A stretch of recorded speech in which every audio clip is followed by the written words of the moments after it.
Voice clear ಇದ್ದರೆ ದಯವಿಟ್ಟು ಒಂದು ಥಮ್ಸ್ ಅಪ್ ಮೆಸೇಜ್ ಹಾಕಿ. ವಾಯ್ಸ್ ಕ್ಲಿಯರ್ ಇದೆ ಅಂದ್ಕೊಂಡಿದ್ದೀನಿ. ಯಾರ್ಯಾರು ಜಾಯ್ನ್ ಆಗಿದ್ದೀರಿ ದಯವಿಟ್ಟು ವಾಯ್ಸ್ ಕ್ಲಿಯರ್ ಇದ್ದರೆ ಒಂದು ಥಮ್ಸ್ ಅಪ್ ಮೆಸೇಜ್ ಹಾಕಿ.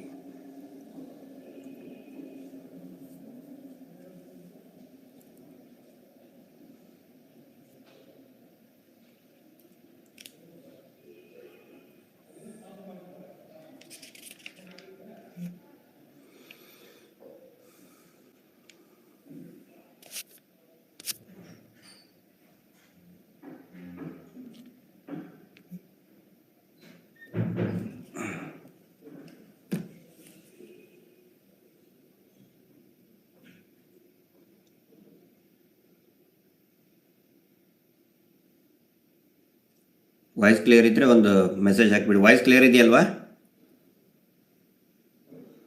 ಯಾರು ಜಾಯ್ನ್ ಆಗಿದ್ದೀರಿ ದಯವಿಟ್ಟು ಒಂದು ಥಮ್ಸ್ ಮೆಸೇಜ್ ಹಾಕಿಬಿಡಿ ಅಥವಾ ವಾಯ್ಸ್ ಕ್ಲಿಯರ್ ಅಂತ ಮೆಸೇಜ್ ಹಾಕಿ.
ಓಕೆ,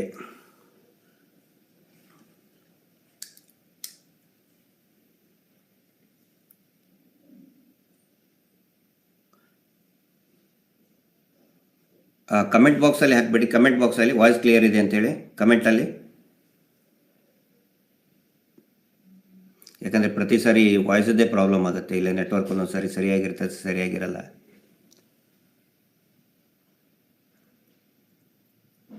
ಆನಂತರ ಇದನ್ನು ಯಾರು ಯೂಟ್ಯೂಬ್ ಸ್ನೇಹಿತರಿದ್ದಾರೆ ಇದನ್ನು ನೋಡ್ತಾ ಇದ್ದೀರಿ ದಯವಿಟ್ಟು ಇದನ್ನು ಜಾಸ್ತಿ ಪ್ರಮೋಟ್ ಮಾಡಿ. ಮತ್ತು ಎಲ್ರಿಗೂ ನಾನು ವಿನಂತಿ ಮಾಡ್ಕೊಳ್ಳೋದು, ನಾನು ಯೂಟ್ಯೂಬರ್ ಅಲ್ಲ, I am not a professional YouTuber.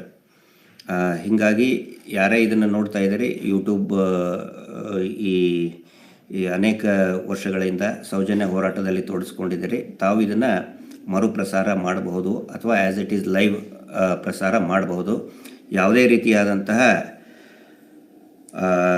Copyrights apply ಆಗೋದಿಲ್ಲ. ನಾನು ಯಾರಿಗೂ ಕೂಡ ಸ್ಟ್ರೈಕ್ ಆಗಲಿ ಕೊಡೋದಾಗಲಿ ಕಾಪಿರೈಟ್ಸ್ ಕ್ಲೇಮ್ ಆಗಲಿ ನಾನು ಮಾಡೋದಿಲ್ಲ.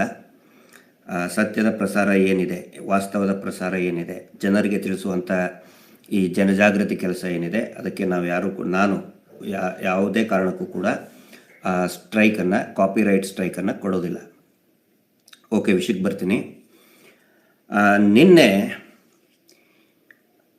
ಬೆಳಗ್ಗೆಯಿಂದ ಇಡೀ ರಾತ್ರಿವರೆಗೆ ಮೇ ಬಿ ಈಗಲೂ ಕೂಡ ಬಹಳ ನಾನು ಕಂಡಂತಹ ಮಾಧ್ಯಮಗಳ ಅತಿ ದೊಡ್ಡ ಸುಳ್ಳು, ಮಹಾ ಸುಳ್ಳು, ಭಯಂಕರ ಸುಳ್ಳು ನಿನ್ನೆಯಿಂದ ಒಂದು ಕ್ಯಾಂಪೇನ್ ರನ್ ಮಾಡ್ತಾ ಇದ್ದಾರೆ. ಅದೇನು ಅಂತ ಹೇಳಿದರೆ, ನಿನ್ನೆ SIT ಒಂದು ಚಾರ್ಜ್ ಶೀಟ್ ಕೊಡ್ತು. ಅದು ಎದಕ್ಕೆ? ವಿಧಾನಸೌಧಕ್ಕೆ ಚಾರ್ಜ್ ಶೀಟ್ ಕೊಡ್ತಂತೆ. ಅದರಲ್ಲಿ 5 ಜನ, ನಾವು ನನ್ನನ್ನು ಸೇರಿ ಮಹೇಶ್ ಶೆಟ್ಟಿ ತಿಮ್ರೋಡಿಯವರು, ನಾನು, ವಿಠಲ್ ಗೌಡರು, ಜಯಂತ್ ಟಿ, ಸುಜಾತ ಭಟ್ಟು, ಅಕ್ಯೂಸ್ಡ್ 1, 2, 3, 4, 5 ಆರೋಪಿಗಳು ಶೀಘ್ರದಲ್ಲೇ ಬಂಧನ, ಆ್ಯಸ್ ಇಟ್ ಈಸ್ ಶೀಘ್ರದಲ್ಲೇ ಬಂಧನ ಅಂತ ಹೇಳ್ತಾ ಇದ್ದು ಒಂದು 6 ತಿಂಗಳಾಯ್ತು. ಅವರು ರನ್ ಮಾಡ್ತಾಯಿದ್ರು. ಇವರು ಅರೆಸ್ಟ್ ಆಗಿಬಿಡ್ತಾರೆ. ಆನಂತರ SIT ವರದಿ ಕೊಟ್ಟಿದೆ. ಎಲ್ಲಿ ವಿಧಾನಸೌಧಕ್ಕೆ ಬೆಳಗಾವಿ ಅಧಿವೇಶನದಲ್ಲಿ ವರದಿಯನ್ನು ಕೊಟ್ಟುಬಿಟ್ಟಿದೆ. ಆನಂತರ ಕೋರ್ಟಿಗೆ ಚಾರ್ಜ್ ಶೀಟ್ ಕೊಟ್ಬಿಟ್ಟಿದೆ. ಬೆಳ್ತಂಗಡಿ ನ್ಯಾಯಾಲಯಕ್ಕೆ ಚಾರ್ಜ್ ಶೀಟ್ ಕೊಟ್ಬಿಡ್ತು. ಅದರಲ್ಲಿ ನಾವು ಆರೋಪಿಗಳು ಅನ್ನುವಂತಹ ಒಂದು ಭಯಂಕರ ಸುಳ್ಳುಗಳನ್ನು ಹೇಳ್ತಾ ಇದ್ರು. ನಾನು ಅದನ್ನು ನೋಡ್ತಾ ಸುಮ್ಮನೆ ಇದ್ದೆ. ಇಲ್ಲಿ ಬಿಡು, ಇದೆ ಅವ್ರಿಗೆ ರುಟೀನ್ ಅಲ್ಲ, ಅದು ಹೊಟ್ಟೆಪಾಡು ಅವ್ರಿಗೆ. ಟಿ ವಿ ಚಾನಲ್ಗಳಿಗೆ ಮತ್ತು ಪೇಪರ್ ಅದು ಹೊಟ್ಟೆಪಾಡು, ಅವ್ರ ಹೊಟ್ಟೆಪಾಡು ನಾವು ಯಾಕೆ ಕಸ್ಕೊಳ್ಳೋಣ ಅಂತ ಸುಮ್ಮನೆ ಇದ್ದೆ. ಆದರೆ ಬರ್ತಾ ಬರ್ತಾ ಬರ್ತಾ ಈ ಸುಳ್ಳು ವಿಕೋಪಕ್ಕೆ ಹೋಯಿತು. ಎಷ್ಟೋ ಜನ ಹೇಳಿದರು ನೀವು ರಿಯಾಕ್ಟ್ ಮಾಡಿ ಮಾತಾಡಿ ಅಂಥೇಳಿ. ಜಯಂತರು ತಕ್ಷಣಕ್ಕೆ ಬಂದು ಒಂದು ಕ್ಲಾರಿಫಿಕೇಷನ್ ಕೊಟ್ಟರು.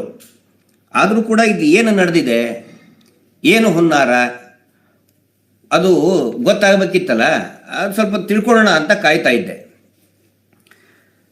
ನಮ್ಮ ಕಡೆ ಒಂದು ಮಾತಿದೆ, ಏನಂತ ಹೇಳಿದರೆ ಉತ್ತರ ಕರ್ನಾಟಕದಲ್ಲಿ ಕೋಣ ಈತ ಅಂತ ಹೇಳಿದರೆ ಗಂಡ ಹೆಣ್ಣ ಅಂತ ಕೇಳಿದ್ರಂತೆ. ಅಂದರೆ ಬುದ್ಧಿವಂತರು ಇರೋರು, ಕಾಮನ್ ಸೆನ್ಸ್ ಇರೋರು ಕೋಣ ಯಾಕಪ್ಪ ಈತ ಇದೆ ಅಂತ ಹೇಳಿದರೆ ಮರಿ ಹಾಕೋದಕ್ಕೆ ಇಳಿಯೋದು ಅಂತಾರೆ. ಕೋಣ ಹೆಂಗೆ ಮರಿ ಹಾಕ್ತದೆ ಅಂತ ಕಾಮನ್ ಸೆನ್ಸ್ ಇರೋರು ಬುದ್ಧಿವಂತರು ಕೇಳ್ತಾರೆ. ಎತ್ತೀತು ಅಂತ ಹೇಳಿದರೆ ಎತ್ತಿ ಹೆಂಗೆ ಈತದೆ, ಹಸು ಇಳಿಬಹುದು, ಎಮ್ಮೆ ಇಳಿತದೆ, ಮರಿ ಹಾಕ್ತದೆ, ಎತ್ತಿ ಹೆಂಗೆ ಹಾಕ್ತದೆ ಅಂತ ಕಾಮನ್ ಸೆನ್ಸ್ ಇರೋರು ಕೇಳ್ತಾರೆ. ಆದರೆ ನಿನ್ನೆ ಏನಾಯಿತು ಅಂತ ಹೇಳಿದರೆ ಬೆಳ್ಳಂಬೆಳಗ್ಗೆ ಇದ್ರದ್ದು ಹುನ್ನಾರ ಸ್ಟಾರ್ಟ್ ಆಗಿದ್ದು ಹೆಂಗೆ ಅಂತ ನಿಮಗೆ ಸ್ವಲ್ಪ ಎಕ್ಸ್ಪ್ಲೇನ್ ಮಾಡ್ತೇನೆ ಪ್ರಾರಂಭದಲ್ಲಿ. ಇಂಡಿಯಾ ಟುಡೇ ಅನ್ನುವಂತಹ ಸಮೂಹ ಮಾಧ್ಯಮ, ಒಂದು ದೊಡ್ಡ ಮಾಧ್ಯಮ, ಅದು ಪತ್ರಿಕೆ, ವೆಬ್ ಪೇಜ್ ಕೂಡ ಇದೆ, ಮತ್ತು one of the biggest media company, media agency ಅದು. ವಾಯ್ಸ್ ಕ್ಲಿಯರ್ ಇದೆಯಲ್ಲ? ಅದರಲ್ಲಿ ಆ ವೆಬ್ ಪೇಜಲ್ಲಿ ಪತ್ರಕರ್ತ ಸ್ನೇಹಿತರಾದಂಥ ಸಗಾಯಿ ರಾಜ್ ಅವರು ಒಂದು ಪೋಸ್ಟ್ ಮಾಡ್ತಾರೆ. ಅವರ assistant producer Deepti Rao madam ಅವರು ಒಂದು ವರದಿಯನ್ನು ಅವರು ಪೋಸ್ಟ್ ಮಾಡ್ತಾರೆ. ಅತ್ಯಂತ ಬಾಲಿಶವಾದಂತಹ ವರದಿ, ಯಾವುದೇ ಕ್ರಾಸ್ ವೆರಿಫಿಕೇಶನ್ ಮಾಡ್ಕೊಳ್ದೇನೆ SIT ಜೊತೆಗೆ, SIT ಕೊಟ್ಟಿದ್ದಾರೆ ಅಂದರೆ SIT ಅವ್ರ ಕಡೆ ಅಂದರೆ ಕ್ರಾಸ್ ವೆರಿಫೈ ಮಾಡಬೇಕಲ್ವಾ?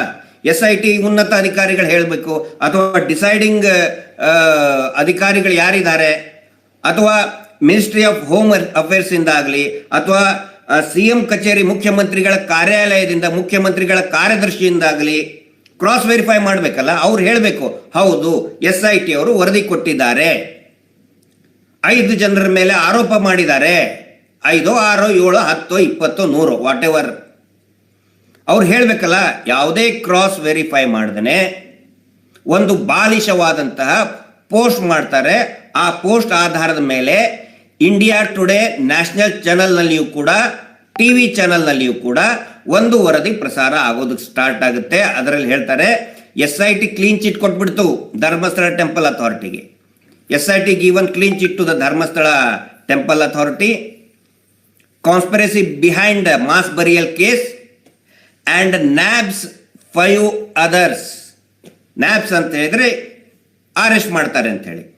ನಾನು ಇಲ್ಲೇ ಇದ್ದೀನಿ, ಜೈಲಲ್ಲೇ ಕೂತಿಲ್ಲ ನಾನು, SIT ಕಸ್ಟಡಿ, ಪೊಲೀಸ್ ಕಸ್ಟಡಿಯಲ್ಲಿ ಕೂತ್ಕೊಂಡಿಲ್ಲ, ಕೋರ್ಟ್ ಹಾಲ್ ಒಳಗೆ ನಾನೇನು ಕೂತ್ಕೊಂಡಿಲ್ಲ. ಈಗ ಅವ್ರ ಪ್ರಕಾರ ನಾನು ಕೂಡ 1 of 5 ಅಮಂಗ್ ಅವ್ರ ಪ್ರಕಾರ ನಾನು ಕೂಡ ಅಕ್ಯೂಸ್ಡ್, ಆರೋಪಿ. ಆ ವರದಿ ಪ್ರಕಾರ ನಾನೀಗ ಜೈಲಲ್ಲಿ ಕೂತ್ಕೊಂಡು ಮಾತಾಡಬೇಕು. ನೋಡಿದ್ದು ನಾನು ಜೈಲಲ್ಲಿ ಕೂತ್ಕೊಂಡಿದ್ದೇನೆ ಅಂತ. ಈ ವರದಿ ಬಂದ ತಕ್ಷಣವೇ ಇಲ್ಲಿರ್ತಕ್ಕಂತಹ ಮತ್ತೆ ಅದೇ ಕೋಣ ಇತ್ತು ಅಂತ ಹೇಳಿಬಿಟ್ರು ಇವರು. ಹಿಂದೆ ಮುಂದೆ ನೋಡಲ್ಲ, ಹೌದು ಇದು ಗಂಡು ಇತ್ತು, ಗಂಡು ಹೆಣ್ಣು, ಕರು ಗಂಡು ಹೆಣ್ಣು ಸ್ಟಾರ್ಟ್ ಮಾಡಿಬಿಟ್ರು ಪೂರ್ತಿ ಇಮಿಡಿಯೇಟ್ ಆಗಿ. ಮ್ಯಾಟರ್ ಆಫ್ 10 minutes, 5-6 ನಿಮಿಷದಲ್ಲಿ ಎಲ್ಲ TV ಚಾನಲ್ನಲ್ಲಿ SIT ಚಾರ್ಜ್ ಶೀಟ್ ಕೊಡ್ತು. ಇವ್ರು ಇನ್ನೂ ಒಂದು ಹೆಜ್ಜೆ ಮುಂದೆ ಹೋಗ್ಬಿಟ್ರು. ಇಂಡಿಯಾ ಟುಡೇಯಲ್ಲಿ ಹೇಳಿದ್ದು ಬೆಳ್ತಂಗಡಿಗೆ ಕೊಟ್ಟಿದ್ರು ಅಂತ ಚಾರ್ಜ್ ಶೀಟು. ಅದು ಯಾವಾಗ ಕೊಟ್ಟು ಭಾಳ ದಿನ ಆಯ್ತದು. ಚಾರ್ಜ್ ಶೀಟೇ ಅಲ್ಲ ಅದು, first of all charge sheet ಅಲ್ಲ, ವರದಿ ಕೊಡ್ತು. ಇಲ್ಲಿ ಚಾನಲ್ಗಳು ಕಾಯ್ತಾ ಇರ್ತಾರಲ್ಲ, ಅವ್ರು ಇನ್ನೂ ಒಂದು ಹೆಜ್ಜೆ ಮುಂದೆ ಹೋಗ್ಬಿಟ್ರು. ಅವರು ಏನಂತ ಹೇಳಿದರೆ ವಿಧಾನಸೌಧಕ್ಕೆ ಚಾರ್ಜ್ ಶೀಟ್ ಕೊಟ್ಬಿಟ್ರು ಅಂಥೇಳಿ. ವಿಧಾನಸೌಧಕ್ಕೆ ಚಾರ್ಜ್ ಶೀಟ್ ಕೊಡೋಕ್ಕಾಗುತ್ತೇನ್ರಿ? ಚಾರ್ಜ್ ಶೀಟ್ ಕೊಡಬೇಕಾಗಿರೋದು ಕೋರ್ಟಿಗೆ ಕೊಡ್ತಾರೆ. ವಿಧಾನಸೌಧಕ್ಕೆ ಈ ಚಾರ್ಜ್ ಶೀಟ್ ಕೊಟ್ಬಿಟ್ರು. ಅದು ಯಾರು ಷಡ್ಯಂತ್ರಿಗಳಿಗೆ ಬಂಧನ ಸ್ಟಾರ್ಟ್ ಮಾಡಿಬಿಟ್ರು ಕಂಟಿನ್ಯೂಸ್ ಆಗಿ. ಅದಾದ ಮೇಲೆ ಆಯ್ತಾ, ಈಗ ಕೋಣ ಈತ ಅದಾದ್ಮೇಲೆ ನಾಮಕರಣ ಮಾಡಬೇಕಲ್ಲ. ಈ ಧರ್ಮಸ್ಥಳ ದೇವಸ್ಥಾನದಿಂದ ಒಂದು ಪ್ರೆಸ್ ನೋಟ್ ಕೂಡ ರಿಲೀಸ್ ಮಾಡಿಬಿಟ್ರು. ಅದರ ವಕ್ತಾರರು ಏನಂತ, ವರದಿ ಕೊಟ್ಟು ಬಿಟ್ಟಿದೆ, ನಮಗೆ ಭಾಳ ಸಂತೋಷ ಆಯಿತು, ಅದನ್ನು ನಾವು ಸ್ವಾಗತಿಸ್ತೇವೆ, ಷಡ್ಯಂತ್ರಿಗಳ ವಿರುದ್ಧ ಕಾನೂನನ್ನು ಜಾರಿ ಮಾಡಬೇಕು ಅಂಥೇಳಿ ಹೇಳಿಬಿಟ್ರು. ಅಂದರೆ ನಾಮಕರಣ ಮಾಡೋದು. ದೇವಸ್ಥಾನದಿಂದ ಒಬ್ಬರು ವಕ್ತಾರರು ಏನವರು ಪಾರ್ಶ್ವವಾಯುನಾಥ್ ಜೈನ್ ಅಂತ ಯಾರೋ ಇದ್ದಾರೆ, ಅವರು ಸ್ಟೇಟ್ಮೆಂಟ್ ಕೊಟ್ಬಿಟ್ರು ದೇವಸ್ಥಾನದ ಪರವಾಗಿ. ಇದು ಸಾಬೀತಾಗಿಬಿಟ್ಟಿದೆ, SIT ಚಾರ್ಜ್ ಶೀಟ್ ಸಲ್ಲಿಸಿಬಿಟ್ಟಿದೆ, ಆರೋಪ ಷಡ್ಯಂತ್ರ, ದೇವಸ್ಥಾನದ ವಿರುದ್ಧ ಷಡ್ಯಂತ್ರ ಸಾಬೀತಾಗಿಬಿಟ್ಟಿದೆ. ಕೋರ್ಟ್ ಏನು ಅವಶ್ಯಕತೆ ಇಲ್ಲ ನೋಡ್ರಿ ಇವರಿಗೆ. ಯಾಕೆ ಕೋರ್ಟ್ ಇಲ್ಲ, ಏನಿಲ್ಲ, ಹಂಗೆ ನಾಮಕರಣ ಮಾಡಿಬಿಟ್ರು. ಕೋಣ ಇಟ್ಟು ಗಂಡು ಹೆಣ್ಣು ಅಂತ ಇವ್ರು ಯಾವ್ದು ಅಂತ ನೋಡಿದ್ರು, ನಾಮಕರಣ ಮಾಡಿಬಿಟ್ರು. ಆಮೇಲೆ ಫಂಕ್ಷನ್ ಮಾಡಬೇಕಲ್ಲ, ಅದಕ್ಕೆ ನಾಮಕರಣದ ಫಂಕ್ಷನ್ ಆಗಬೇಕು. ಫಂಕ್ಷನ್ ಆಗೋದಕ್ಕೆ ನೋಡಿದರೆ ಮಧ್ಯಾಹ್ನ ಹೊತ್ತಿಗೆ ಈ ದೇವಸ್ಥಾನದ ಪೂಜ್ಯರು ಅಂತ ಕರೆಸ್ಕೊಳ್ಳೋರು ಬ್ರದರ್ಸ್, ಜೈನ್ ಬ್ರದರ್ಸ್ ದಣಿಗಳು ಹೋಗಿದ್ದಾರೆ. ಎಲ್ಲಿ? ಬೆಳಗಾವಿಗೆ ಹೋಗಿದ್ದಾರೆ. ಬೆಳಗಾವಿಗೆ ಹೋಗಿ ಅಲ್ಲಿ ಮಾನ್ಯ ಮುಖ್ಯಮಂತ್ರಿಗಳ ಜೊತೆಗೆ ಒಂದು ವೇದಿಕೆಯಲ್ಲಿ ಸಜ್ಜಾಗಿಬಿಟ್ಟಿದ್ದಾರೆ. ಆ ಫೋಟೋ ಎಲ್ಲ ಕಡೆ ಬರ್ತಾ ಇದೆ. ಅಂದರೆ ನೋಡಿ ಇವ್ರ ಪರಿಸ್ಥಿತಿ ಎಲ್ಲಿಗೆ ಬಂದಿದೆ. ಒಂದು ಟೈಮಿಗೆ ಸಿದ್ದರಾಮಯ್ಯನವರು ಧರ್ಮಸ್ಥಳ ದೇವಸ್ಥಾನಕ್ಕೆ ಬರ್ತೀವಿ ಅಂದಾಗ ನೀವು ಮೀನು ತಿಂದು ಬಂದವರು ದೇವಸ್ಥಾನಕ್ಕೆ ಮೀನು ತಿಂದು ಬರಬಾರ್ದು ಅಂತೇಳಿ ಸಿದ್ದರಾಮಯ್ಯನವ್ರಿಗೆ ಹೊರಗಡೆ ಹಾಕಿದವರು. ಈಗ ಇಲ್ಲಿ ಬೆಂಗಳೂರಿಂದನೋ ಧರ್ಮಸ್ಥಳದಿಂದನೋ ಬೆಳಗಾವಿ ತನಕ ಹೋಗಿದ್ದಾರೆ ಸಿದ್ದರಾಮಯ್ಯನವರು. ಆ ವೇದಿಕೆಯಲ್ಲಿ ಕುತ್ಕೊಳ್ತಾರೆ, ಅವ್ರ ಪಕ್ಕ ನಾವು ಕುತ್ಕೋಬೇಕು, ಅವ್ರ ಜೊತೆ ಕೈ ಕುಲ್ಕೋಬೇಕು, ಆ ಫೋಟೋನ ಎಲ್ಲ ಕಡೆನೂ ಕೂಡ ಹರಿದಾಡಿಸ್ಬೇಕು. ಯಾಕಂದ್ರೆ ನಾವು ಬಹಳ ಕ್ಲೋಸ್ ಇದ್ದೀವಿ ಮುಖ್ಯಮಂತ್ರಿಗಳ ಜೊತೆಗೆ ಅಂತ ತೋರಿಸೋದಕ್ಕೆ. ಈಗ ಅವ್ರ ಪರಿಸ್ಥಿತಿ, ಜಿಲ್ಲಾ ಪಂಚಾಯತಿ ZP ಕ್ಯಾಂಡಿಡೇಟ್ಗೆ ಟಿಕೆಟ್ ಕೊಡ್ಬೇಕಂತ ಹೇಳಿದ್ರೆ ಲೀಡರ್ಗಳು ಎಲ್ಲಿದ್ದಾರೆ ಅಲ್ಲಿ ತನಕ ಹುಡ್ಕೊಂಡು ಹೋಗ್ತಾರೆ ಕ್ಯಾಂಡಿಡೇಟ್ಗಳು. ಹಂಗೆ ಇವ್ರು ಧರ್ಮಸ್ಥಳದಿಂದ ಬೆಂಗಳೂರಿಂದ ಬೆಳಗಾವಿವರೆಗೆ ಅದು ಯಾವುದೋ ಒಂದು ಕಾರ್ಯಕ್ರಮದ ವೇದಿಕೆ ತನಕ ಹೋಗಿದ್ದಾರೆ. ಅಲ್ಲಿ ಹೋಗಿ ಕುತ್ಕೊಂಡು ಮೀನು ತಿಂದು ಬಂದರೂ ಪರವಾಗಿಲ್ಲ, ತಿಮಿಂಗಲ್ ತಿಂದು ಬಂದರೂ ಪರವಾಗಿಲ್ಲ, ಸಿದ್ದರಾಮಯ್ಯನವರೇ ದಯವಿಟ್ಟು SIT ಕ್ಲೋಸ್ ಮಾಡಿ ಅನ್ನೋ ಒಂದು ಸಂದೇಶ ಕೂಡ ಅಲ್ಲಿವರೆಗೆ ಹೋಗಿದ್ದಾರೆ. ಪರಿಸ್ಥಿತಿ ಎಲ್ಲಿಗೆ ಬಂತು ನೋಡಿ ಇವ್ರದ್ದು. ಅಂದ್ರೆ ಇದು ಕಂಟಿನ್ಯೂಸ್ ಆಗಿ ಒಂದರೆ ಜನರ ಮೇಲೆ ಒಂದು ನಿರಂತರವಾಗಿ, ಹೌದು ಅಂದ್ರೆ ಕೋಣ ಈತು, ಗಂಡು ಈತು, ಹೆಣ್ಣು ಈತು, ಅದಕ್ಕೆ ನಾಮಕರಣ ಮಾಡಿ ಕಂಟಿನ್ಯೂಸ್ ಆಗಿ ಜನರ ಮೇಲೆ ಒಂದು ಪ್ರೆಷರ್ ತರೋದು. ನಿರಂತರವಾಗಿ ಸುಳ್ಳುಗಳನ್ನು, ಒಂದು ಸುಳ್ಳನ್ನು 100 ಸಾರಿ 1000 ಸಾರಿ 1,00,000 ಸಾರಿ ಹೇಳಿ ಹೇಳಿ ಸುಳ್ಳನ್ನು ನಂಬಿಸುವಂಥ ಪ್ರಯತ್ನ ನಿನ್ನೆ ಇಡೀ ದಿನ ಮಾಡಿದ್ರು. ಅದರಲ್ಲಿ ಯಾವುದೇ ಹುರುಳಿಲ್ಲ. ಹಾಗಿದ್ರೆ ನೀವು ಕೇಳ್ಬೋದು, ಮತ್ತೆ ಸತ್ಯ ಏನ್ರಿ, ವಾಸ್ತವ ಏನು ಅಂತ. ಇದನ್ನು ನಾವು ಹಿಂದೆನೂ ಕೂಡ ಹೇಳಿದ್ದೀನಿ, ಈಗಲೂ ಕೂಡ ಒಂದು ಸೆಕೆಂಡ್ ಹೇಳ್ತೀನಿ. SIT ಕೊಟ್ಟಿರೋದು ಚಾರ್ಜ್ ಶೀಟ್ ಅಲ್ಲ. ಅದನ್ನು ನೀವು ಹೆಂಗೆ ಹೇಳ್ತೀರಿ ಅಂತ ಕೇಳ್ಬೋದು. ನೀವು ಹೆಂಗೆ ಹೇಳ್ತೀರಿ ಅದನ್ನು, ನಿಮ್ಗೆ ಹೆಂಗೆ ಗೊತ್ತು ಅಂತೇಳಿ. ಈ ಮಾತನ್ನು ಸ್ವತಃ SITಯ ಹಿರಿಯ ಅಧಿಕಾರಿಗಳು ಗೃಹ ಸಚಿವರ ಜೊತೆಗೆ ಕೂತಾಗ ಮಾಧ್ಯಮದವರು ಕೇಳಿದಾಗ ಎಲ್ಲಿದೆ ಚಾರ್ಜ್ ಶೀಟ್ ಹಾಕಿಲ್ಲ ಅಂತ ಹೇಳಿ ಸ್ವತಃ SIT ಹಿರಿಯ ಅಧಿಕಾರಿಗಳೇ ಹೇಳಿದ್ದಾರೆ. ನಂಬರ್ 1. ನಂಬರ್ 2, ಹೈಕೋರ್ಟಲ್ಲಿ ನಮ್ಮ ಏನು writ petition Girish Mattannavar versus state of ಕರ್ನಾಟಕದಲ್ಲಿ ವಾದ ವಿವಾದ ಆಗುವ ಹಂತದಲ್ಲಿ SITನೇ ಸ್ವತಃ ಬರವಣಿಗೆಯಲ್ಲೇ ಕೊಟ್ಟಿದ್ದಾರೆ. ಇವರು ಅಕ್ಯೂಸ್ಡ್ ಅಲ್ಲ, ಸಸ್ಪೆಕ್ಟೆಡ್ ಅಕ್ಯೂಸ್ಡ್ ಅಂತ ನಾವು ನೋಟಿಸ್ ಕೊಟ್ಟಿದ್ದೀವಿ. ಇವರು ಅಕ್ಯೂಸ್ಡ್ ಅಲ್ಲ. ನಾವು report, complaint report under section 215 BNSS ಪ್ರಕಾರ ಕೊಟ್ಟಿದ್ದೇವೆ. ಕಂಪ್ಲೇಂಟ್ ರಿಪೋರ್ಟ್, ದೂರಿನ ವರದಿ ಕೊಟ್ಟಿದ್ದೇವೆ. ಅದು ಚಾರ್ಜ್ ಶೀಟ್ ಅಲ್ಲ. ಚಾರ್ಜ್ ಶೀಟ್ ಫಾರ್ಮೆಟೇ ಬೇರೆ ಇರ್ತದೆ. ಇವ್ರಿಗೆ, ಈ ಚಲನ್ ಅವ್ರಿಗೆ ಮತ್ತೆ ಈ ಸುಳ್ಳು ಸುದ್ದಿ ಹಬ್ಸೋಂಥ ಕೆಲವೊಂದಿಷ್ಟು ಏಜೆಂಟ್ಗಳಿಗೆ TV ಚಾನಲ್ನಲ್ಲಿ ಟೆಂಟ್ ಹಾಕ್ಕೊಂಡು ಕೂತ್ಕೊಂಡು ಇಡೀ ದಿನ ರಾತ್ರಿ ಹೇಳ್ತಾರಲ್ಲ ಚಾರ್ಜ್ ಶೀಟು. ಅವ್ರಿಗೆ ಚಾರ್ಜ್ ಶೀಟ್ ಅಂದ್ರೆ ಏನು, ಬೆಡ್ ಶೀಟ್ ಅಂದ್ರೆ ಏನು, ಚಾರ್ಜ್ ಶೀಟು ಬೆಡ್ ಶೀಟ್ ನಡುವೆ ವ್ಯತ್ಯಾಸ ಗೊತ್ತಿಲ್ಲ. ನಿನ್ನೆ ಇಡೀ ದಿನ ಚಾರ್ಜ್ ಶೀಟು ಅಂತ ಪ್ರಚಾರ, ಸುಳ್ಳು ಪ್ರಸಾರ ಮಾಡಿದವ್ರಿಗೂ ಕೂಡ ಚಾರ್ಜ್ ಶೀಟು ಬೆಡ್ ಶೀಟ್ ನಡುವೆ ವ್ಯತ್ಯಾಸ ಗೊತ್ತಿಲ್ಲ. ಚಾರ್ಜ್ ಶೀಟ್ ಅಂತ ಹೇಳಿದ್ರೆ ಆರೋಪ ಪಟ್ಟಿ, ಇಂತಿಂಥವರು ಈ ರೀತಿಯಾದಂತಹ ತಪ್ಪುಗಳನ್ನ, ಅಫೆನ್ಸ್ಗಳನ್ನ ಮಾಡಿದ್ದಾರೆ ಅಂತ ಇರ್ತದೆ. ದೂರಿನ ವರದಿ ಬೆಳ್ತಂಗಡಿಗೆ ಕೊಟ್ಟಿದ್ದು ದೂರಿನ ವರದಿ ಅಂಡರ್ 215 BNSS ಅಂತ ಹೇಳಿದ್ರೆ in the form of PCR. ನೋಡಿ, ನಾವು ತನಿಖೆ ಮಾಡಬೇಕಾದ್ರೆ ಇಂತಿಂಥವ್ರನ್ನ ಕರೆಸಿದ್ವಿ. ಫಾರ್ ಎಕ್ಸಾಂಪಲ್ ಚಿನ್ನಯ್ಯ ಈ ಥರ ಹೇಳಿಕೆ ಕೊಟ್ಟ, ಗಿರೀಶ್ ಮಟ್ಟಣ್ಣ ಅವರು ಈ ಥರ ಹೇಳಿಕೆ, ಜಯಂತ್ ಅವರು ಈ ಥರ ಹೇಳಿಕೆ, ಸುಜಾತ ಭಟ್ ಈ ಥರ ಹೇಳಿಕೆ. ಇನ್ನು ಮುಂದೆ ಇದು ಅಪರಾಧ ಹೌದೋ ಅಲ್ಲೋ ಅನ್ನೋದನ್ನ ನೀವು ನಿರ್ಧಾರ ಮಾಡಿ. ಯಾಕಂತ ಹೇಳಿದ್ರೆ ಪರ್ಜುರಿ ಇದು ಇರುವುದು ಪರ್ಜುರಿ ಕೇಸ್. ಪರ್ಜುರಿ ಅಂತ ಹೇಳಿದ್ರೆ ಚಿನ್ನಯ್ಯ ಮೊದಲ ಬಾರಿಗೆ ಕೊಟ್ಟಂತ ಹೇಳಿಕೆಗೆ ತದ್ವಿರುದ್ಧವಾದಂಥ ಹೇಳಿಕೆಯನ್ನ ಕೊಟ್ಟಿರುವುದು. It comes under perjury. Perjury ಅಂತ ಹೇಳಿದ್ರೆ ಪ್ರತಿಜ್ಞೆ, ಓತ್ ಟೇಕಿಂಗ್ ನ ಸುಳ್ಳು ಓತ್ ಪ್ರತಿಜ್ಞೆ ತಗೊಳ್ಳೋದು ನ್ಯಾಯಾಲಯದ ಮುಂದೆ. ಅದು ಯಾವಾಗ ಹೇಳ್ತಾನ ಅವನು? ಮೊದಲನೇ ಸ್ಟೇಟ್ಮೆಂಟ್ ಅಲ್ಲ. ನಮ್ಮನ್ನ ಇವರು ಹೇಳ್ತಾ ಇದಾರಲ್ಲ ನಮ್ಮ ವಿರುದ್ಧ ಹೇಳಿಕೆ ಕೊಟ್ಟ ಅವನು ಅಂತ ಹೇಳಿದು ಮೊದಲನೇ ಸ್ಟೇಟ್ಮೆಂಟ್ ಅಲ್ಲ. ಮೊದಲನೇ ಹೇಳಿಕೆಯಲ್ಲಿ ಇದೇ ದೇವಸ್ಥಾನದ ಆಡಳಿತ ಮಂಡಳಿಯ ಚುಕ್ಕಾಣಿ ಹಿಡಿದವರು, ಅಲ್ಲಿಯ ಸೂಪರ್ವೈಸರು, ಅವ್ರ ಹೆಸರಿದೆ. ಅವ್ರನ್ನ ಯಾವತ್ತಿಗೂ ಕೂಡ ಕರೆಸಲಿಲ್ಲ. ಅದಾಗಿ ಎರಡೂವರೆ ತಿಂಗಳಾದ ನಂತರ ಕಸ್ಟಡಿಯಲ್ಲಿದ್ದಾಗ ಅವನು ಹೆದರ್ಕೊಂಡು, ಅವನಿಗೆ ಹೆದರಿಸಿದ್ದಾರೆ. ನಮ್ಮ ಆರೋಪ ಅದೇ, ಬರೀ ಆರೋಪವಲ್ಲ, ಖಚಿತ ಮಾಹಿತಿ ಮುಖಾಂತರ ನಾನು ಹೇಳ್ತಾ ಇದ್ದೀನಿ. ಅವನಿಗೆ ಹೆದರಿಸಿ ಎರಡನೇ ಸುಳ್ಳು ಹೇಳಿಕೆಯನ್ನು ಕೊಡಿಸೋದಕ್ಕೆ ಹಚ್ಚಿದ್ದಾರೆ. ಅವಾಗ ಅವನು ಏನೇನು ಸುಳ್ಳು ಹೇಳಿದ್ದಾನೆ ಆದ್ರ ಬೇಸಿಸ್ ಮೇಲೆ ನೋಡಿ ಇದು ಷಡ್ಯಂತ್ರ ಅಂತ ಹೇಳುವಂತ ಒಂದು ಹುನ್ನಾರ, ಷಡ್ಯಂತ್ರ ನಡೆದಿದೆ. SIT ಅದನ್ನು ಹೇಳಿರ್ತದೆ. SIT ತನ್ನ ವರದಿಯಲ್ಲಿ ಇದು ಷಡ್ಯಂತ್ರ ಅಂತ ಖಂಡಿತ ಹೇಳಿರುವಂತಹ ಅವಕಾಶನೇ ಇಲ್ಲ. ಯಾಕಂತ ಹೇಳಿದ್ರೆ it is a complaint report. Charge sheet ಅಂತ ಹೇಳಿದ್ರೆ ಹೌದಪ್ಪ ಇವ್ರು ಚಾರ್ಜ್ ಶೀಟ್ ಅಲ್ಲಿ ಹೇಳಿದ್ದಾರೆ ಅಂತೇಳಿ. ಚಾರ್ಜ್ ಶೀಟ್ ಹಾಕುವಂತಹ ಅಧಿಕಾರ ಮತ್ತು ನಮ್ಮನ್ನ ಅಕ್ಯೂಸ್ಡ್ ಆರೋಪಿಗಳು ಅಂತ ಹೇಳುವಂತಹ ಅಧಿಕಾರ ಪೊಲೀಸರಿಗೆ ಖಂಡಿತ ಇಲ್ಲ. ಆ ಅಧಿಕಾರ ಇರುವುದು ಮಾನ್ಯ ನ್ಯಾಯಾಲಯಕ್ಕೆ ಮಾತ್ರ. ಇದು ಏನು ಗೊತ್ತಿಲ್ಲದೇನೆ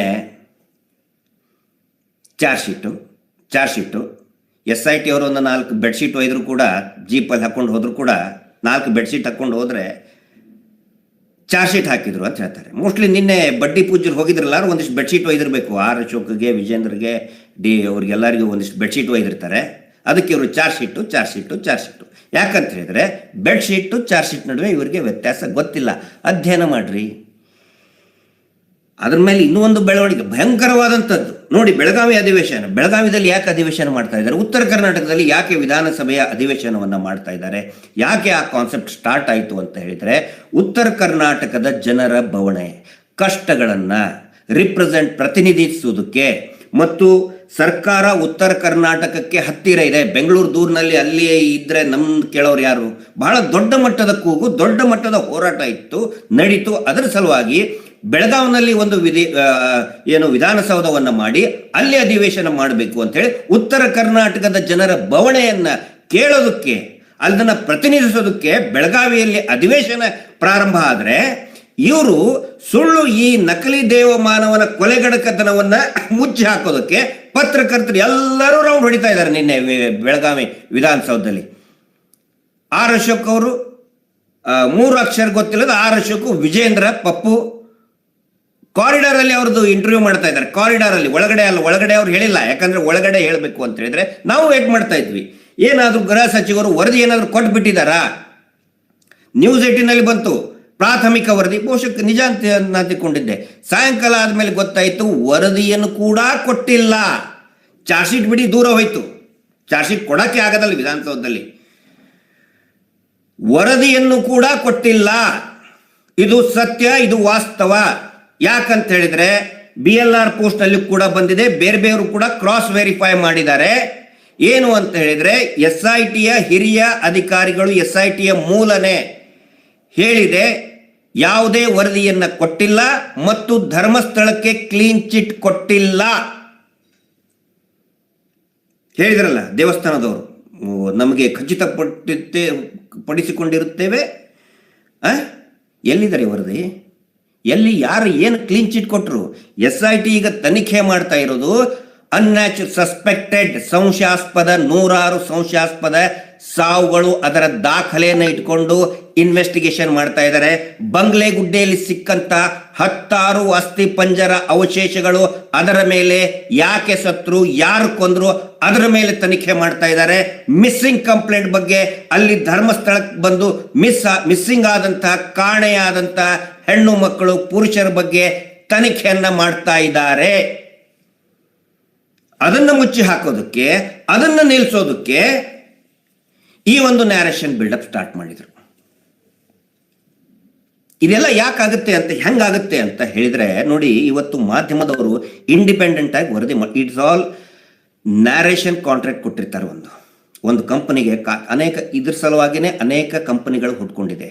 ಮೀಡಿಯಾ ಯಾವ ಥರ ಮ್ಯಾನೇಜ್ ಮಾಡಬೇಕು, ಮೀಡಿಯಾಗೆ ಯಾವ ಥರ ನ್ಯಾರೇಷನ್ ಕೊಡಬೇಕು, ಯಾವ ರೀತಿ ಸುಳ್ಳು ನ್ಯಾರೇಷನ್ಗಳನ್ನು ಅಂದರೆ ವ್ಯಾಖ್ಯಾನಗಳನ್ನು ಅದನ್ನು ರನ್ ಮಾಡಬೇಕು, ಯಾವ ರೀತಿ ಜನರ ದಾರಿಯನ್ನು ತಪ್ಪಿಸಬೇಕು ಅನ್ನೋದಕ್ಕೇ ಮೀಡಿಯಾ ಕಂಪನಿಗಳಿದ್ದಾವೆ.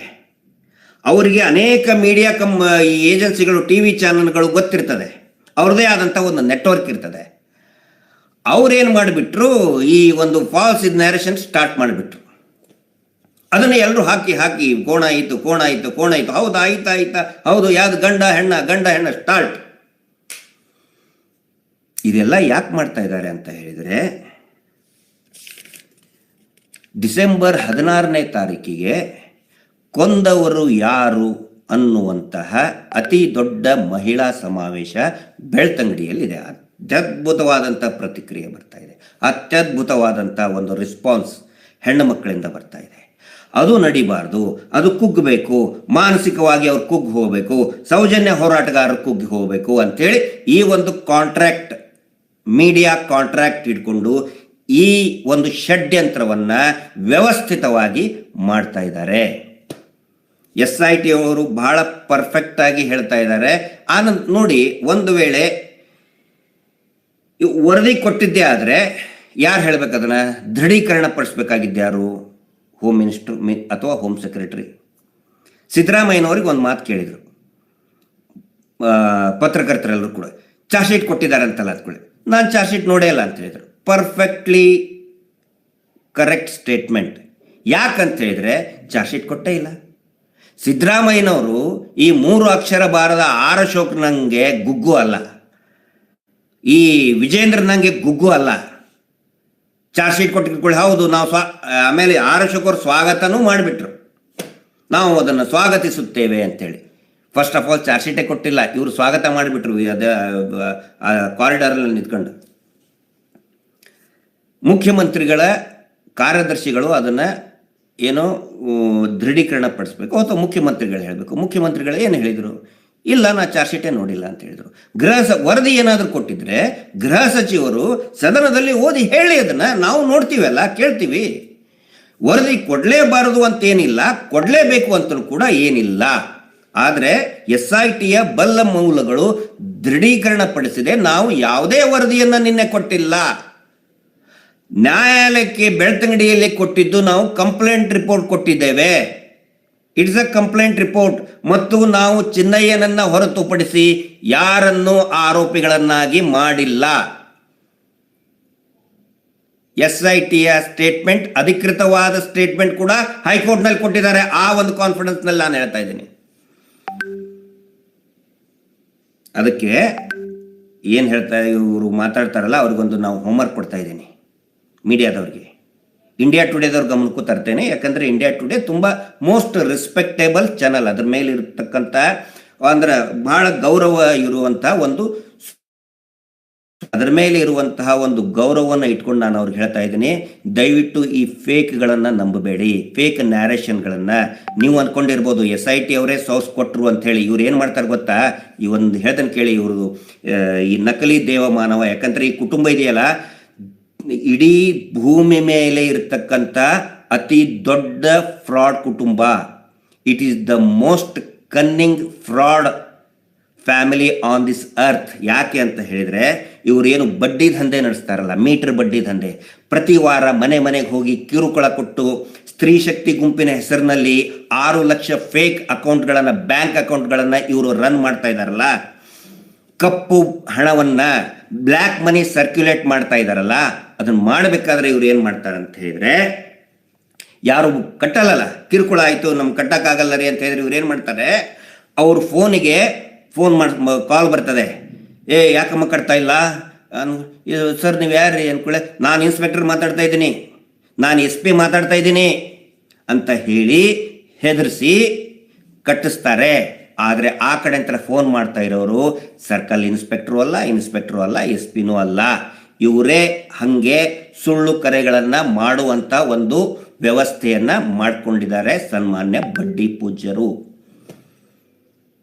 ಬಡ್ಡಿ ದಂಧೆ, ಬಡ್ಡಿ ಕಟ್ಟದೇ ಇರುವಂಥ ಅಮಾಯಕರಿಗೆ ನಾನು SP ಅಂತ ಫೋನ್ ಮಾಡುವಂಥವ್ರು ಈಗ ಇಂಡಿಯಾ ಟುಡೇ ಚಾನಲ್ಗೆ, ಈ TV ಚಾನಲ್ಗಳಿಗೆ ನಾವು SIT ಅವರು ನಾವು ಆರೋಪಿ ಮಾಡಿಬಿಟ್ಟೆವು, ನಾವು ಕ್ಲೀನ್ ಚಿಟ್ ಕೊಟ್ಟು ಬಿಟ್ಟೆವು ಅಂಥೇಳಿ ಯಾಕೆ ಹೇಳ್ಸೋಕ್ಕಾಗಲ್ಲ? ಇವರಿಗೆ ಹೇಳಿಸ್ತಾರೆ. ದಯವಿಟ್ಟು ಇಂತಹ ವಂಚಕರನ್ನು ನಂಬಿ, ಸುಳ್ಳು ನ್ಯಾರೇಷನ್ಗಳನ್ನು ನಂಬಿ ಈ ದೇಶ ಕಂಡಂತಹ ಅತಿ ದೊಡ್ಡ ಹತ್ಯಾಕಾಂಡವನ್ನು, ಕೊಲೆಗಳನ್ನು, ಸರಣಿ ಅತ್ಯಾಚಾರದ ಪ್ರಕರಣಗಳನ್ನು ಹತ್ತಿಕ್ಕೋದಕ್ಕೆ, ಮರೆಮಾಚುಕ್ಕೆ, ಜನರ ದಿಕ್ಕನ್ನು ಬದಲಾಯಿಸೋಕ್ಕೆ ಹೋಗಬೇಡಿ. ಅದು ಅತ್ಯಂತ ಮಹಾ ಅಪರಾಧ, ಮಹಾಪಾಪ. ಅದು ಫುಲ್ ಕಾನ್ಫಿಡೆನ್ಸ್ ಇಂದ ನಾನು ಹೇಳ್ತಾ ಇದ್ದೀನಿ. ಈ ರೀತಿ TV ಚಾನೆಲ್ನಲ್ಲಿ ಏನೇನೋ ಸುಳ್ಳು ಅಪಪ್ರಚಾರ ಮಾಡಿಬಿಟ್ರೆ ವಿ ಡೋಂಟ್ ಕೇರ್. ಅರೆಸ್ಟ್ ಆಗ್ತಾರೆ ಅಂತೇಳಿ 24 ತಾಸು ನೀವು ಲಗಾಟ ಹೊಡೆದ್ರು ಕೂಡ, ತಲೆ ಕೆಳಗೆ ಮಾಡಿ ಕಾಲ ಮೇಲೆ ಮಾಡಿ ಲಬ ಹೊಯ್ಕೊಂಡ್ರು ಕೂಡ we don't care for your fake narration. ತಲೆನೇ ಕೆಡಿಸ್ಕೊಳ್ಳೋದಿಲ್ಲ. ಇಲ್ಲಿ ನಿಮ್ಮ ಸುಳ್ಳು ಅಪಪ್ರಚಾರಗಳನ್ನು ಕೇಳಿಕೊಂಡು, ಅರೆಸ್ಟ್ ಆಗ್ತಾರೆ ಅಂತ ಸುದ್ದಿಗಳನ್ನು ಕೇಳಿಕೊಂಡು ಹೆದರ್ಕೊಂಡು ಕೂತ್ಕೊಳ್ಳುವಂಥವ್ರು ನಾವಲ್ಲ. 16ನೇ ತಾರೀಕು ನಿರ್ಭಯ ಪ್ರಕರಣ ಕಂಡಂಥ ಅತ್ಯಂತ ಭೀಕರವಾದಂತಹ ಅತ್ಯಾಚಾರ ಕೊಲೆ ಪ್ರಕರಣ ಅವತ್ತು ಡಿಸೆಂಬರ್ 16ನೇ ತಾರೀಕಿಗೆ ಆಗಿತ್ತು. ಭೀಕರ ಅತ್ಯಾಚಾರ ದೆಹಲಿಯಲ್ಲಿ ಆಗಿತ್ತು. ಅದಕ್ಕಿಂತ ಭೀಕರವಾಗಿ ಬರೀ 2 ತಿಂಗಳ ಹಿಂದೆ ಅಕ್ಟೋಬರ್ನಲ್ಲಿ ಸೌಜನ್ಯಾಳ, ಅದಕ್ಕೆ ನಿರ್ಭಯಕ್ಕಿಂತಲೂ ಭೀಕರವಾದಂಥ ಅತ್ಯಾಚಾರ ಕೊಲೆ. ನಿರ್ಭಯ, ಅದ್ರ ಬಗ್ಗೆ ನಾನು ನೆಕ್ಸ್ಟ್ ವಿಡಿಯೋದಲ್ಲಿ ನಾನು ಹೇಳ್ತೇನೆ, ವಿವರಣೆಯನ್ನು ಕೊಡ್ತಾ ಇದ್ದೀನಿ. ನಿರ್ಭಯ ಪ್ರಕರಣ ಮತ್ತು ಸೌಜನ್ಯ ಪ್ರಕರಣಕ್ಕೆ ಏನು ವ್ಯತ್ಯಾಸ ಅಂಥೇಳಿ. ಅದಕ್ಕೆ ಅತ್ಯಾಚಾರ ವಿರೋಧಿ ಆಂದೋಲನ ಡಿಸೆಂಬರ್ 16ನೇ ತಾರೀಕಿಗೆ ಕೊಂದವರು ಯಾರು ಅಂತಹ ಒಂದು ಅತ್ಯದ್ಭುತವಾದಂತಹ ಅಭಿಯಾನ, ಚಳುವಳಿ, ಹೋರಾಟ ಬೆಳ್ತಂಗಡಿಯಲ್ಲಿ ನಡೀತಾ ಇದೆ. ಅದನ್ನು ನಿಲ್ಲಿಸೋದಕ್ಕೆ ಇದೆಲ್ಲ ರೀತಿಯಾದಂಥ ಷಡ್ಯಂತ್ರಗಳು ನಡೀತಾ ಇದೆ. ಹೋರಾಟಗಾರನ ಮಾನಸಿಕವಾಗಿ ಹತ್ತಿಕ್ಕೋದಕ್ಕೆ, ಬರ್ತಕ್ಕಂತಹ ಜನಗಳನ್ನು ಬರಬಾರ್ದು ಅಂತ ಹೇಳಿ, ಇಲ್ಲಿ ಬರಬಾರ್ದು, ಬೆಳ್ತಂಗಡಿಗೆ ಬರಬಾರ್ದು ಅಂತ ಹೇಳೋದಕ್ಕೆ ಇವೆಲ್ಲ ಹುನ್ನಾರ, ಇದೆಲ್ಲ ಷಡ್ಯಂತ್ರ ನಡೀತಾ ಇದೆ. ಆದರೆ ಇದಕ್ಕೆ ನಾವು ಯಾರೂ ತಲೆ ಕೆಡಿಸ್ಕೊಳ್ತಾ ಇಲ್ಲ. ಜನಗಳು ಲಕ್ಷಗಟ್ಟಲೆ ಬರ್ತಾ ಇದ್ದಾರೆ. ಅವತ್ತು ನೆನಪಿರಲಿ, ಬಡ್ಡಿ ಪೂಜ್ಯರೇ ನೆನಪಿಟ್ಕೊಳ್ಳಿ. ನಿಮ್ಮ ಕಾಂಟ್ರಾಕ್ಟ್ ಕೊಟ್ಟಿದ್ದೀರಲ್ಲ, ಮೀಡಿಯಾ ಕಾಂಟ್ರಾಕ್ಟ್, ಅವ್ರಿಗೂ ಹೇಳಿ, ಅವ್ರಿಗೂ ಗೊತ್ತಿರಲಿ. ಈ ಸುಳ್ಳು ಅಪಪ್ರಚಾರಗಳಿಗೆ ನಾವು ಯಾರೂ ಕೂಡ ತಲೆ ಕೆಡಿಸ್ಕೊಂಡಿಲ್ಲ. ಆಮೇಲೆ ಮೀಡಿಯಾದವ್ರಿಗೂ ಕೂಡ ಹೇಳ್ತಾ ಇದ್ದೀನಿ, ಒಂದು ಹೋಮ್ವರ್ಕ್, ನನ್ನ ಮಾಧ್ಯಮ ಸ್ನೇಹಿತರಿಗೆ, ಮಾಧ್ಯಮ ಮಿತ್ರರಿಗೆ ಒಂದು ಸ್ಮಾಲ್ ಹೋಮ್ವರ್ಕ್ ಅಂದರೆ ಗೊತ್ತಲ್ಲ, ಹೋಮ್ವರ್ಕ್ ಏನು ಅಂತ ಹೇಳಿದರೆ, ಚಾರ್ಜ್ ಶೀಟು, ಬೆಡ್ಶೀಟು ಎರಡರ ನಡುವೆ ಏನು ವ್ಯತ್ಯಾಸ ಅದನ್ನು ತಿಳ್ಕೊಂಡು ಬಂದು ನಾಳೆ ವರದಿಯನ್ನು ಒಪ್ಪಿಸಿ ಅಂತ ಹೇಳ್ತಾ, ತಮ್ಮೆಲ್ಲರ ಒಂದು ಸಹಕಾರ, ಒಂದು ಸಹಭಾಗಿತ್ವ ಈ ಸೌಜನ್ಯ ಹೋರಾಟದ ಜೊತೆಗಿರಲಿ. ಕೊಂದವರು ಯಾರು ಅಭಿಯಾನಕ್ಕೆ ಅತಿ ಹೆಚ್ಚು ಸಂಖ್ಯೆಯಲ್ಲಿ, ವಿಶೇಷವಾಗಿ ಬಡ್ಡಿ ದಂಧೆಯಿಂದ ನೊಂದಂತಹ ಇಡೀ ರಾಜ್ಯಾದ್ಯಂತ ಇರತಕ್ಕಂಥ ಎಲ್ಲ ಮಹಿಳೆಯರು, ಎಲ್ಲ ವರ್ಗದ ಮಹಿಳೆಯರು, ಯಾವುದೇ ಧರ್ಮ, ಜಾತಿ, ಪಂಥ ಭೇದ ಮರೆತು ದಯವಿಟ್ಟು ಬೆಳ್ತಂಗಡಿಗೆ ಬರಬೇಕು. ಅದು ಹೆಣ್ಣುಮಕ್ಕಳಿಗೆ ಇರುವಂತಹ ಆಯೋಜನೆ ಮಾಡಿದಂತಹ ಯಾವುದೇ ಪ್ರಿಜುಡಿಸ್ ಇಲ್ಲದೆ ಇರತಕ್ಕಂತಹ ಒಂದು ಹೋರಾಟ. ದಯವಿಟ್ಟು ಹೋರಾಟದ ಎಲ್ಲರೂ ಕೂಡ ಪಾಲ್ಗೊಳ್ಳಿ ಅಂತ ಹೇಳ್ತಾ, ಆನಂತರ ಈ ಸುಳ್ಳು ಸುದ್ದಿಗಳ ಕಡೆಗೆ ನಾನು ಹೇಳೋದು, ಜಾಸ್ತಿ ಟೀಕೆ ಮಾಡೋದು ಬೇಡ. ಅವ್ರನ್ನ ಯಾವ ರೀತಿ ಹಳೆ ಚಪ್ಪಲಿಗಳನ್ನು ಮನೆಯಂತ್ರ ಎಸಿತೇವಿ, ಹಾಗೆ ಆ ಚಾನಲ್ಗಳನ್ನು ಅನ್ಸಬ್ಸ್ಕ್ರೈಬ್ ಮಾಡಿ ಯೂಟ್ಯೂಬರ್ಗಳಿಗೆ ಬೆಂಬಲವನ್ನು ಕೊಡಿ. ಸತ್ಯವನ್ನು ಪ್ರಸಾರ ಮಾಡ್ತಕ್ಕಂಥ ಯೂಟ್ಯೂಬರ್ ಮಾತ್ರ ಅಲ್ಲ, ಚಿಕ್ಕ ಚಿಕ್ಕ ಪತ್ರಿಕೆಗಳು, ಸ್ಮಾಲ್ ವೆಬ್ ಪೇಜಸ್ ಇರ್ಬೋದು, ಚಿಕ್ಕ ಸತ್ಯವನ್ನು ಹೇಳ್ತಾ ಇರುವಂಥ ಧೈರ್ಯವಾಗಿ ಮಾತಾಡ್ತಕ್ಕಂಥ ಯೂಟ್ಯೂಬ್ಗಳು ಮತ್ತು ಸಣ್ಣ ಸಣ್ಣ ಪತ್ರಿಕೆಗಳು, ಸ್ಥಳೀಯ ಪತ್ರಿಕೆಗಳಿಗೆ ಬೆಂಬಲವನ್ನು ಕೊಡಿ, ಅವುಗಳನ್ನು ಖರೀದಿ ಮಾಡಿ, ಅವುಗಳನ್ನು ಸಬ್ಸ್ಕ್ರೈಬ್ ಮಾಡಿ. ಯಾಕಂತ ಹೇಳಿದರೆ it is a fight against VIPs and common man. ಜನಸಾಮಾನ್ಯರು ಮತ್ತು ಪ್ರಭಾವಿಗಳ ವಿರುದ್ಧ ನಡ್ತಕ್ಕಂತಹ ಒಂದು ಘೋರವಾದಂಥ ಸಂಘರ್ಷ. ಇದರಲ್ಲಿ ಜನಸಾಮಾನ್ಯನೇ ಗೆಲ್ತಾನೆ. ಪ್ರಜಾಪ್ರಭುತ್ವದಲ್ಲಿ, ಸಂವಿಧಾನದಲ್ಲಿ ಜನಸಾಮಾನ್ಯನೇ ಗೆಲ್ಲಬೇಕು, ಗೆಲ್ತಾರೆ. ಅದಕ್ಕೆ ಪ್ರತಿಯೊಬ್ಬ ಜನಸಾಮಾನ್ಯರ ಬೆಂಬಲ ಈ ಹೋರಾಟಕ್ಕೆ ಇರಲಿ ಅಂಥೇಳಿ ಇವತ್ತಿನ ಈ ಲೈವ್ ಮುಗಿಸ್ತಾ ಇದ್ದೀನಿ. ಧನ್ಯವಾದಗಳು. Justice for Soujanya.